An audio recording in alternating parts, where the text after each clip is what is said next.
17 states and the President of the United States have joined the great state of Texas in suing the battlegrounds over election irregularities in the Supreme Court. This after there was another lawsuit brought up to the Supreme Court regarding the irregularities in Pennsylvania. And the host of this show has been asked to argue both of those cases before the Supreme Court. This is Verdict with Ted Cruz.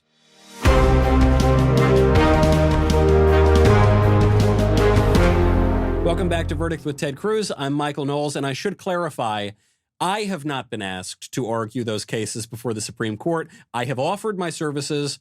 Ken Paxton in Texas has not returned my calls. Actually, it was Senator Cruz who's been asked. Senator, there's a lot to get into right here.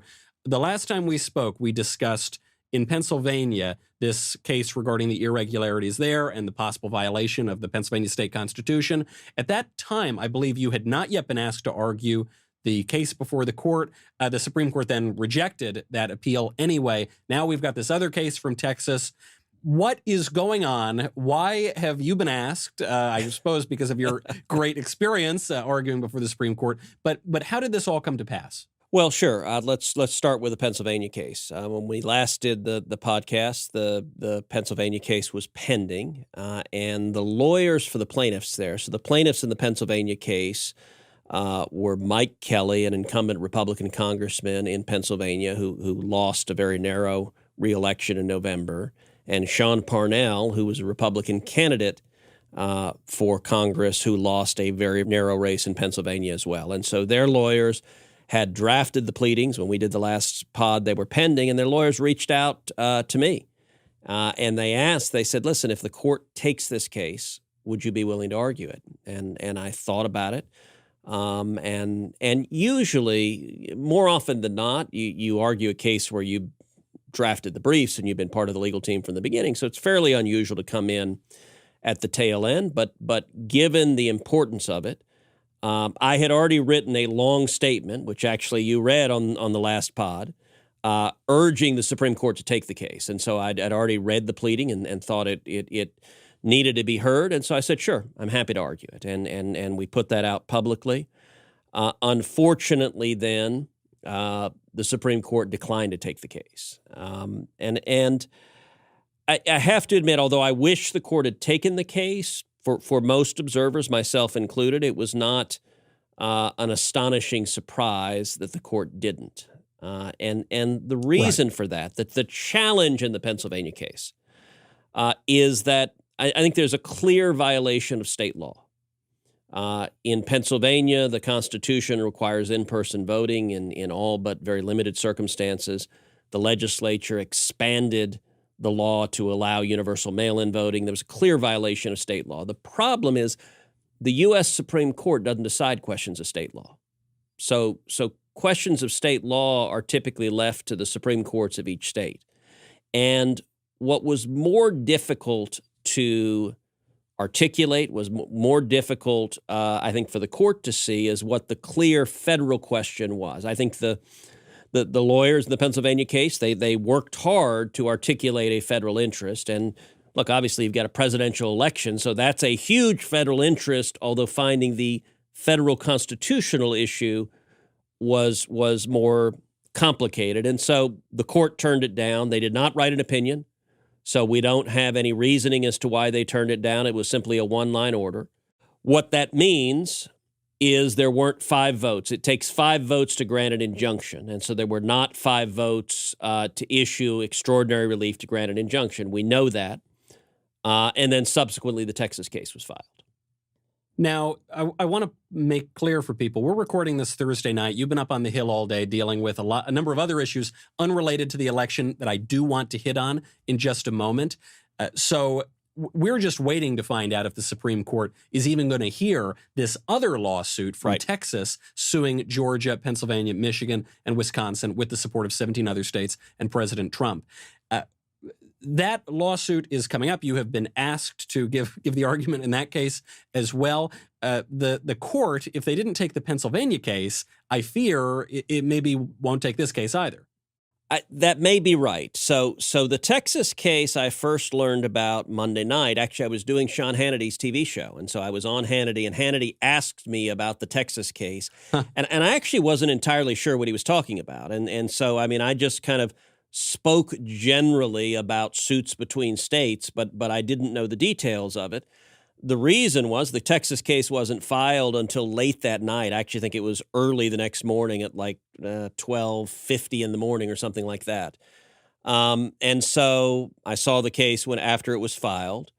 And then Tuesday is when the Supreme Court turned down the Pennsylvania case. And that evening, I was at dinner and got a call on my cell phone from the president. And the president was unhappy that the court had turned down the Pennsylvania case. I understood that. I was unhappy too. I'd vocally and vigorously urged them to take it.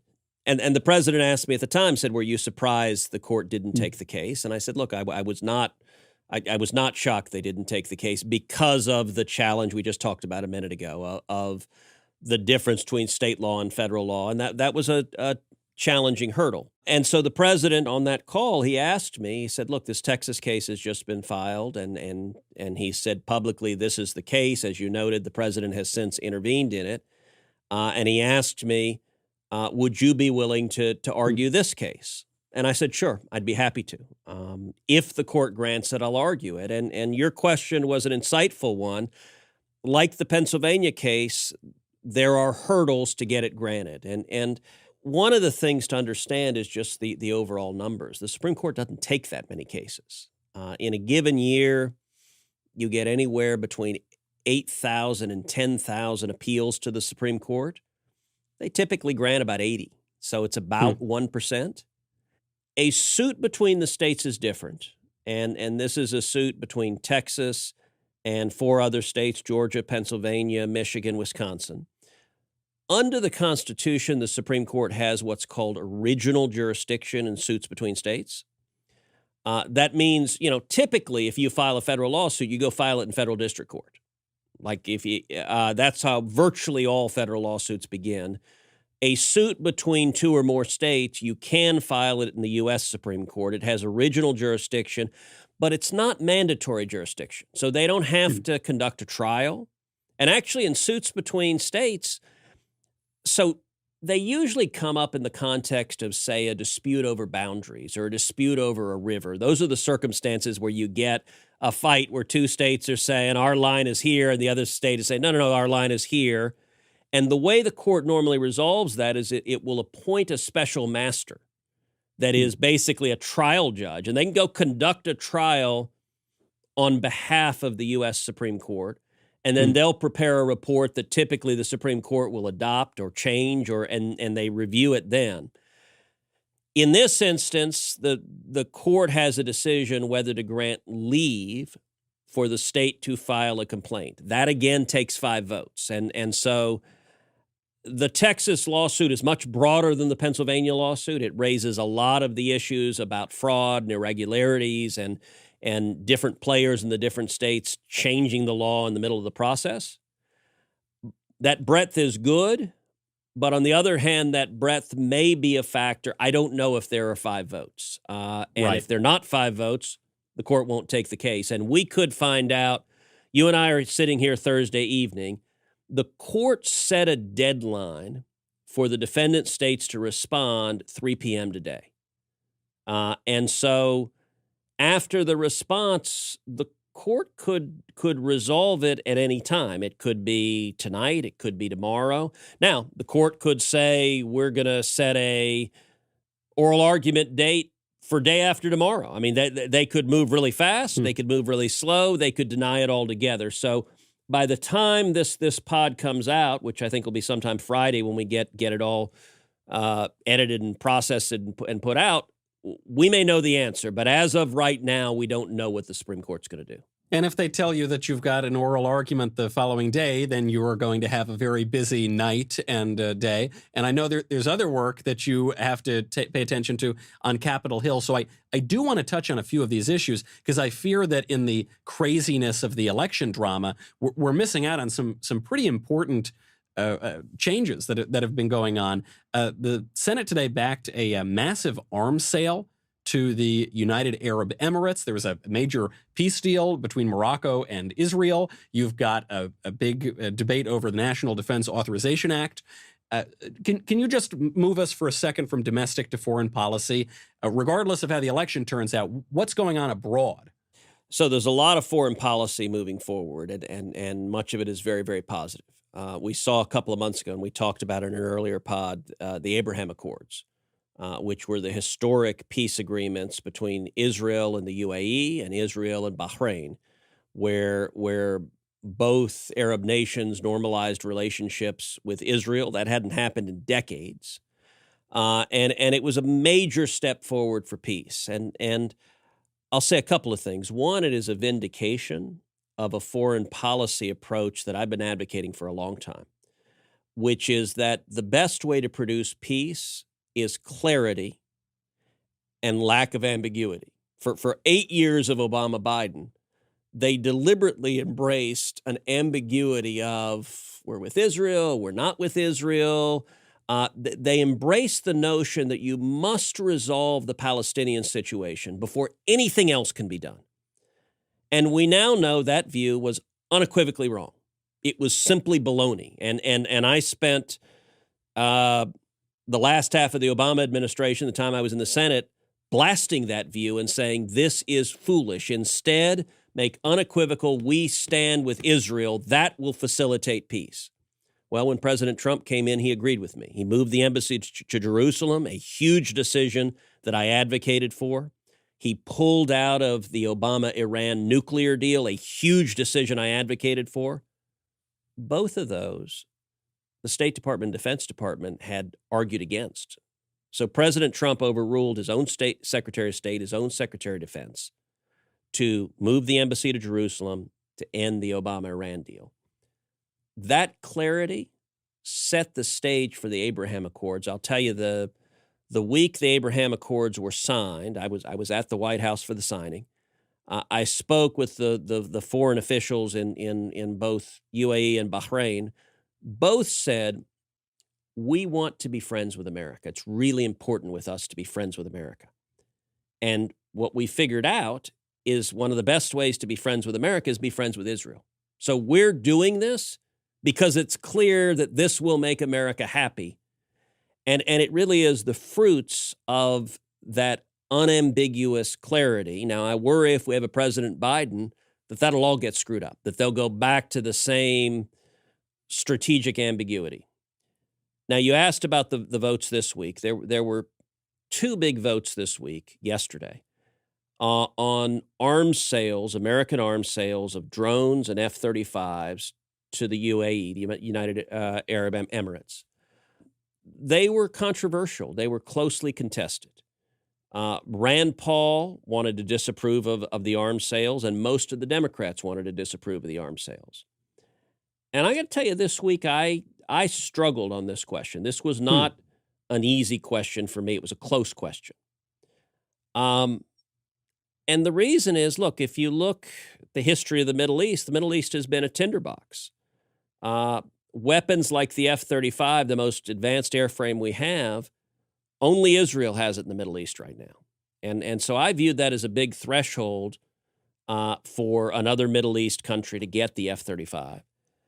And so I spent hours on the phone with the Israeli ambassador, Ron Dermer, who's a very good friend of mine, and we talked about it at great length, with the UAE ambassador, who I've also gotten to know well, with Jared Kushner, with others in the administration, with others on my team, really trying to understand the pros and cons of it. And ultimately, I voted in favor of the arms sale. And I did so because I think it was a component of the Abraham Accords. It's part of how we brought UAE to the table to make peace with Israel. That was a big deal. Also, Israel, both Benjamin Netanyahu and Benny Gantz, so the prime minister and the lead opposition figure, both of them supported the sale. That is weird to unite them. That doesn't happen very often. They were united on the Abraham Accords. They were united on the arms sale. One of the important pieces of that U.S. federal law requires that our policy ensure Israel have what's called a QME, a qualitative military edge, basically that their military can kick the butt of every other military in the Middle East. Right. That's how you avoid warfare, by making it clear nobody else can take out the Israelis, so you don't have what we saw in the 60s and 70s, which is Middle East war after Middle East war. Based on extensive conversations with the Israelis and with our own Pentagon, and based on classified briefings, I became comfortable that this sale didn't undermine Israel's qualitative advantage. And, the UAE ambassador, he said, look, we stuck our neck out. We made this peace deal with us. We're standing with you. We want to stand with you. We've sent our soldiers into combat alongside you. And this is an important part of defending ourselves against Iran. That ultimately to me was persuasive. Now, here's the interesting thing, Michael. I think it is likely that my vote was decisive on this. I was one of the last senators to vote. And I wanted to wait and see where the vote shook out. When I walked up, they were whipping pretty hard. And John Thune, the Republican whip, he was kind of leaning in on me. Although I will say that they've actually learned that whipping hard, like beating me with a stick, doesn't work. Yeah. So, he was kind of asking me where you're going to be, but wasn't being too aggressive. And when I went up to vote, I was looking at the vote tally, and John just said, I think your vote will probably decide it. And I said, okay. And so I voted in favor of the sale. What's interesting is that two Democrats immediately after me, Kyrsten Sinema and Mark Kelly, both from Arizona, both voted the same way within a minute. Right. Now, Sinema had been talking about doing it anyway, but it ended up being approved 50-46. So those three votes that clustered at the end, if the three of us had gone the other way, it would have been disapproved. Right. And it's interesting also, Senator, to note that when you look at national politics from an outsider's perspective, you just assume there are no gray areas. There's no deliberation. People know exactly where they stand. We have a very polarized country. And I remember during impeachment, this kind of surprised me, which is that things are happening in real time. People are taking in new information. They're deliberating. They're making up their minds. The way one person votes is going to affect perhaps the way other people vote. And these issues have a little more complexity maybe than some of the more knee-jerk issues that we all know exactly where we stand. No, I think that's right, and particularly questions of foreign policy and national security. There can be close calls. There are calls about standing with allies and resisting those who are enemies. They're easy calls. There are things like the Obama-Iran nuclear deal being a train wreck, which I actually think is a very easy call. Yeah. And if we end up with a Joe Biden administration, I expect that they will try to gallop back into that terrible deal. And if that happens, I'm going to spend the next 4 years fighting hard against that. That's an easy call. This one was much more on the edge, and I spent, as I said, hours really trying to listen to the relevant players, listen to the experts, understand the details to get comfortable with the right call.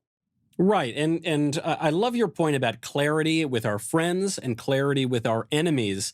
I would be remiss if I didn't mention that as we're talking about the threats from Iran, the threats from China, it did come out this week that a certain Democratic member of the House of Representatives got extraordinarily close with a Chinese spy. Well, I got to say, Michael, for a long time, I've accused the Democrats of being in bed with the Chinese communists. I just didn't realize that was more than a metaphor. Yes. Representative Eric Swalwell appears to perhaps in particular have taken that message to heart. This is a real issue, though. I mean, China has spies in the United States, and the United States spies on other countries, too. A lot of countries do it. But the degree of infiltration that China seems to have taken with the top ranks of the Democratic Party is troublesome. Well, and let me be fair about what we know publicly, and I don't know anything beyond what you've read in the newspapers, so I'm not divulging anything confidential. But what's been released publicly is there was this spy for the Chinese government, a communist spy who's a beautiful woman, who apparently was assigned to get very close to Democrats, and it appears California Democrats in particular. And what's been made public is apparently she had sexual relations with two different mayors. I think one of whom is described as a small town mayor, another whom is described as an older mayor. So I don't know beyond what I've read. Swalwell, to be clear, what's been released has not alleged that he went to bed with her, but he spent 3 days refusing to answer that question. And you and I are both married, and I can say in your marriage and mine, if you come home and your wife said, "Did you sleep with that woman?" and your answer isn't immediate and unequivocal, you got a problem. Yes, very wise. That it doesn't take a total political genius to read that situation, but obviously worrisome, especially if we do get a Biden administration, that there will be cozying up to Iran, cozying up to China, and then there is this other contentious issue. We only have a few more minutes before we can get to mailbag, but the NDAA, the National Defense Authorization Act, this is another issue where fights are breaking out within the GOP. We don't know how the vote necessarily is going to go. What's the controversy here? Well, the National Defense Authorization Act passes every year. It authorizes our military across the board. I've been very active in drafting it for 8 years now. There are a lot of good things in the NDAA. It includes actually additional sanctions that I authored on Nord Stream 2. We did a pod a while back on the natural gas pipeline that Russia's trying to build to Germany, that so far sanctions I authored has killed. And this is a second wave of sanctions that will really drive a nail in the coffin of the Nord Stream 2 pipeline. The first version of the NDA that came out of the Senate, I voted for. It was a good bill. It had a lot of good elements in it, including the Nord Stream 2 stuff. The House bill was much worse, and in the conference committee, this bill has gotten a whole lot worse. So I still haven't decided 100% how I'm going to vote, but I got to say I'm quite unhappy with the direction the bill has gone in conference committee. It includes a provision from Elizabeth Warren on renaming bases that is really mandatory, that I've got real concerns with. It also includes a provision that restricts the ability of a president to draw down military from overseas conflicts like Afghanistan. And one of the things I very much agree with President Trump on is, as he puts it, ending endless wars. That I think we ought to be bringing our sons and daughters home, that we should use the military where needed, but be very reluctant to engage in foreign military conflict. And this provision, some of us were talking in the cloakroom, and one senator put it this way. So let me get this straight. A president unilaterally can get us into war anywhere in the world, but can't get us out of war anywhere in the world. That's kind of a weird standard. And so I'm still assessing the details of it, but I think there's a pretty good chance I'll vote no. My guess is there'll be enough yes votes to pass it, and maybe even to override a presidential veto. The president has suggested he might veto the bill. In the House, at least, there was a big enough margin that if the president does veto the bill, the House had a big enough margin to override a veto. It takes 2/3 of the House, 2/3 of the Senate. If you were to guess, it's a pretty good guess that there will be a similar margin in the Senate, but I think we'll lose some of the votes we had. This actually brings us to a mailbag question from Real Truth Cactus, which, if you're not following Real Truth Cactus on Twitter, is the cactus from our show. But whoever created that account, really great work, terrific stuff. This gets to the Senate majority, or what it really means to have a Senate majority. Cactus writes, I don't know the gender of Cactus. Cactus writes, I know the Georgia Senate races are important. Is gender ever knowable, Michael? You make it, it remains to be seen day by day how the Cactus will identify. But the Cactus wants to know, the Georgia races are very important, but should we also not be worried about rhinos such as, and then he puts in a name of a colleague of yours. I will not mention that to be polite to your colleague, but I think we all know who we're talking about, siding with the Democrats' agenda, assuming that Joe Biden does win. Are we, let's say we win and we have a majority in the Senate, but then we've got all these squishes that vote with the Democrats. Yeah. What does that get us? Look, absolutely we should be worried about that. If we win in Georgia, if we are 52-48 Republican, which is what we are right now, and Joe Biden is sworn in as president, we're going to have a rough couple of years. Yes, there are going to be squishy Republicans wanting to make deals with the Democrats, wanting to make deals with Joe Biden. That's going to be a real issue. And I fully expect some terrible spending bills of $1 trillion here, $1 trillion there. I think there's a real risk of a big amnesty bill. I'm very worried about that. I actually met yesterday with a number of leaders against illegal immigration, helping mobilize efforts to fight a Biden amnesty if God forbid we have a Biden administration. And are there Republicans who would go along with that? Sadly, yes, in a heartbeat. So these fights will not be done if we have a narrow Republican majority, but having the majority is enormously important, because if there's a Schumer majority, there will be a massive tax increase. If there's a Republican majority, we're not going to have a massive tax increase. If there's a Schumer majority, the District of Columbia will become a state, which will elect 2 new Democratic senators. If there's a Republican majority, D.C. is not becoming a state. If there's a Schumer majority, I think they will pack the U.S. Supreme Court. They'll add 4 new left-wing justices to the Supreme Court. We've talked about that a lot in this podcast. Obviously, my book, One Vote Away, talks about the consequences of that. If there's a Republican majority, the chances of packing the Supreme Court are 0.00%. Ain't going to happen. So the majority gives you ball control. What you can do is you can control what comes to the floor. So I'm not suggesting winning Georgia will solve all our problems, but losing Georgia, I think, would likely create massive structural damage to the country. Right. This is one of my favorite parts about doing this show is we get down into the detail, into the granular level. And often people just want to talk in all or nothing kind of terms. But what you're saying is, yeah, having the majority doesn't give us everything. You might still get a ton of terrible legislation, especially with the squishes. But there are certain fundamental pieces of legislation that have a 0% chance of passing. And that is more than enough to keep me fighting. Last question. This question also from Real Truth Cactus, who writes great questions. Can this lawsuit... All right, Michael, is that you? I wish. I'm not nearly clever enough at social media. Actually, I clicked on the account on Real Truth Cactus, and it's just a cartoon version of the cactus from this show, and very often adds his name to the show title. So this show is actually called Verdict with Ted Cruz and Cactus. But he wants to know, can this lawsuit between the states delay the finalization of the election?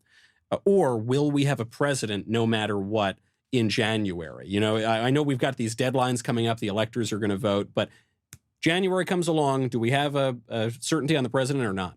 So in the ordinary course of things, we will have a president, either a new president or the same president sworn in on January 20th. That is the date set by law.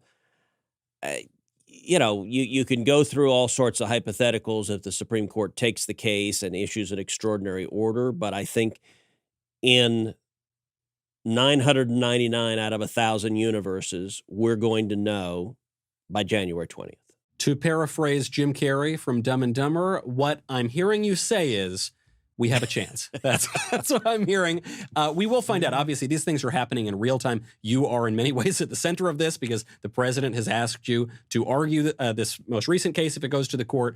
There's a lot happening. So I suppose we'll have to just come right back again and do another pod when we know more. In the meantime, I'm Michael Knowles. This is Verdict with Ted Cruz.